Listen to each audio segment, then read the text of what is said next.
और ब्रेक के बाद एक बार फिर से स्वागत है आप सभी का। पिछली लोकसभा और विधानसभा चुनाव में झारखंड के संताल परगना में बांग्लादेशी घुसपैठ का मुद्दा छाया रहा था।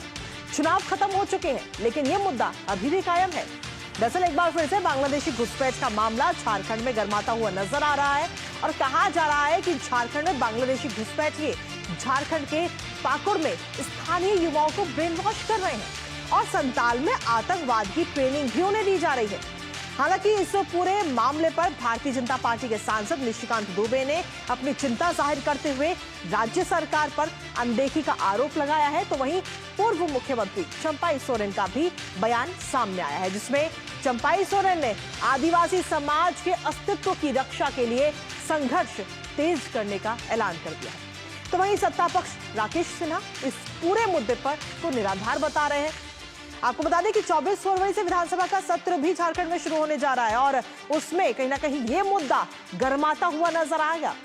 करेंगे इस पूरे मामले पर चर्चा, लेकिन उससे पहले आपको दिखाते हैं कि झारखंड में कैसे गर्मा रहा है बांग्लादेशी घुसपैठ का ये पूरा मामला।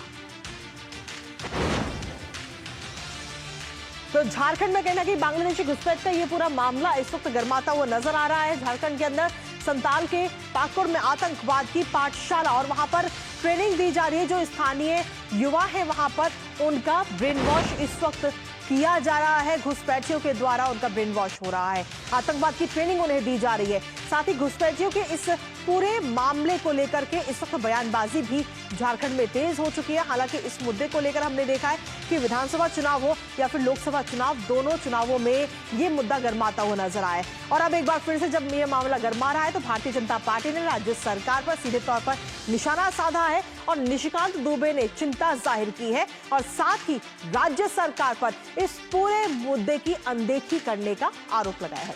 आदिवासी समाज के अस्तित्व की रक्षा की प्रतिबद्धता दोहराई गई है चंपाई सोरेन की तरफ से। इसके साथ ही अगर हम देखें तो संघर्ष तेज करने का भी ऐलान इस वक्त चंपाई सोरेन की तरफ से कर दिया गया है। तो ऐसे में ये पूरा मामला एक बार फिर से गर्मा रहा है, लेकिन सवाल यही उठा है कि आखिर कौन उन्हें सपोर्ट कर रहा है। जनजातीय बाहुल संताल परगना राजनीति का इस वक्त हॉट प्लेस बनता हुआ नजर आ रहा है। ऐसे में चंपाई सोरेन की तरफ से भी कई सारी बातें कही गई हैं। क्या कुछ कहा गया है उनकी तरफ से वो भी आपको बताते हैं। तो सीधे तौर पर चंपाई सोरेन की तरफ से हमला बोला गया और उन्होंने कहा कि ये कोई राजनीतिक या फिर चुनावी मुद्दा नहीं है और वाकई ये चुनावी मुद्दा नहीं है, ये लोगों से जुड़ा हुआ मुद्दा है, आदिवासी समाज के अस्तित्व से जुड़ा हुआ ये पूरा मामला है। ये बात चंपाई सोरेन की तरफ से कही गई है और उन्होंने सीधे तौर पर कहा है कि राज्य सरकार इस पर ध्यान नहीं दे रही है और ये मुद्दा कोई राजनीतिक नहीं है और ना ही कोई चुनावी मुद्दा है, लोगों से जुड़ा हुआ ये पूरा मुद्दा है। और इसी के साथ में भारतीय जनता पार्टी के सांसद हैं निशिकांत दुबे, उन्होंने क्या कुछ कहा है और किस तरीके से राज्य सरकार को घेरा है वो भी आपको बताते हैं। संताल परगना में आतंकी की पाठशाला का दावा इस वक्त निशिकांत दुबे की तरफ से किया गया है।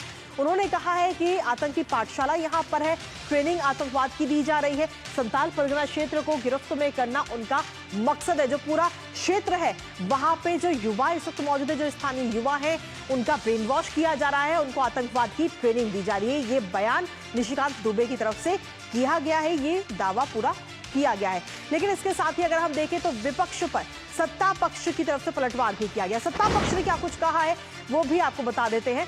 दरअसल सत्ता पक्ष की तरफ से कहा जा रहा है कि ये पूरा जो मुद्दा है वो निराधार है। जो भारतीय जनता पार्टी इस पूरे मुद्दे को उठा रही है वो बिल्कुल निराधार है, बेवजह ही तूल इस पूरे मामले को दी जा रही है, विपक्ष के द्वारा बेवजह तूल इस मामले को दी जा रही है, ये बात सत्ता पक्ष वहां पर कह रही है। हालांकि जिस तरीके से ये कहा गया, चंपाई सोरेन ने जिस तरीके से कहा कि कहीं ना कहीं ये पूरा मामला जो है वो चुनावी नहीं है और ना ही राजनीतिक है, ये सीधे तौर पर आम जनता से जुड़ा हुआ मुद्दा है और इसको लेकर कार्रवाई जरूर होनी चाहिए। जिस तरीके से आतंकवाद की ट्रेनिंग वहां पर दी जा रही है और खासतौर पे स्थानीय युवा जो है वहां पर उनका ब्रेन वॉश किया जा रहा है। सीधा अपडेट ले लेते हैं हमारे साथ में हमारे सहयोगी रांची से दिवाकर हमारे सहयोगी जुड़ रहे हैं।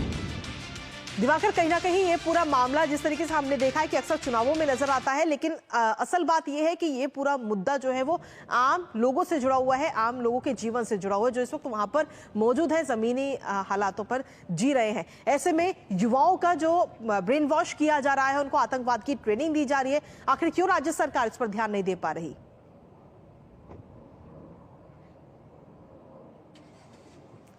देखिए, निश्चित तौर पर बांग्लादेशी घुसपैठ का जो मामला है वो झारखंड में काफी समय से सुर्खियों में रहा है। और जो ताजा मामला, क्योंकि वहां पर लगातार इस तरह के खुलासे हो रहे हैं और जो खुफिया जानकारी मिली है और हमारे सोर्सेज ने जो जानकारी दी है उसमें यह बात साफ तौर पर निकल के आई है कि पिछले कुछ दिनों में जो झारखंड का संथाल परगना का इलाका है, वो खासकर जो पाकुड़ का इलाका है, वहां पर जो हम कह सकते हैं आतंकियों की पाठशाला चली है, ट्रेनिंग कैंप बकायदा लगाया गया है। और इसके पहले भी यह आरोप लगता रहा है कि पीएफआई जो संगठन है, आतंकवादी संगठन है, जिसको हालांकि झारखंड में उस पर प्रतिबंध लगा दिया गया था, लेकिन यह पुराना मामला जब रघुवर दास की सरकार बनी थी 2018 के आसपास में, तो पीएफआई पर बैन किया गया था। लेकिन लगातार यह आरोप लगता रहा है कि जो संथाल परगना का इलाका है वहां पर बांग्लादेशी घुसपैठिए जो है वो लगातार पहुंच रहे हैं और पीएफआई उनके जरिए वहां पर अपना नेक्सस फैलाने की कोशिश कर रही है। और लगातार यह भी आरोप लगता रहा है कि वहां पर किस तरीके से जो आदिवासी महिलाएं हैं उनके साथ बांग्लादेशी घुसपैठी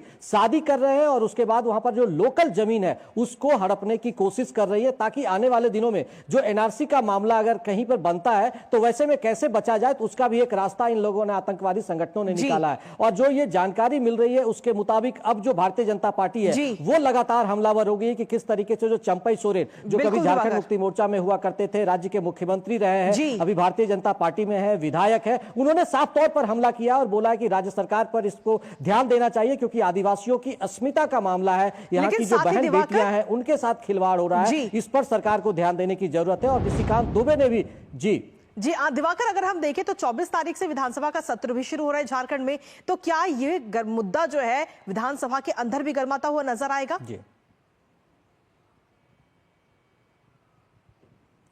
देखिए, निश्चित तौर पर, क्योंकि देखिए झारखंड में इस बार जो एक चुनावी मुद्दे, लगातार हम लोग इस चीज को कवर भी कर रहे हैं। आज भी विधानसभा में बैठक चल रही है कि 24 तारीख का जो सत्र होगा उसको किस तरीके से किया जाएगा। विधायी दल के नेताओं को बुलाया गया है। तो मेरी अभी थोड़ी देर पहले जो भारतीय जनता पार्टी के कई नेता हैं उनसे साफ तौर पर मेरी बात हो रही थी। उन्होंने कहा कि चुनावी मुद्दे के साथ साथ जिस तरीके से जो झारखंड मुक्ति मोर्चा और कांग्रेस की गठबंधन वाली सरकार यहाँ पर चुनाव जीत कर आई है और जिस तरीके से उन्होंने चुनावी वादे किए थे उस वादे को धरातल पर नहीं उतारा जा रहा है, तो वो एक मुद्दा तो इस बार विधानसभा में रहेगा ही। साथ ही साथ संथाल में जो बहु बेटियों की अस्मिता का मुद्दा है, वहां पर जो आतंकी पाठशाला चल रहा है और वहां पर किस तरीके से बांग्लादेशी घुसपैठिए हो रहे हैं और लगातार वहां पर जमीन हड़पने की कोशिश कर रही है, ये तमाम मुद्दे इस बार चूंकि विधानसभा का सत्र बजट सत्र है और काफी लंबा, करीब 1 महीने का सत्र होगा, उसमें ये तमाम मुद्दे इस बार हावी रहेंगे। लेकिन निश्चित तौर पर बांग्लादेशी घुसपैठ का जो मुद्दा है वो निश्चित तौर पर सुर्खियों में रहेगा और एक तरीके से सरकार को बैकफुट पर लाने की कोशिश में भारतीय जनता पार्टी और आसू पार्टी यहां पर नजर आएगी। चलिए, फिलहाल बहुत बहुत शुक्रिया दिवाकर, तमाम जानकारी और अपडेट्स हमारे साथ साझा करने के लिए। इस खबर पर अपनी नजर आप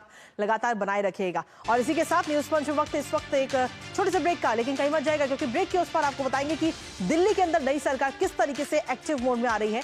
नजर रुकते एक छोटे से ब्रेक के लिए।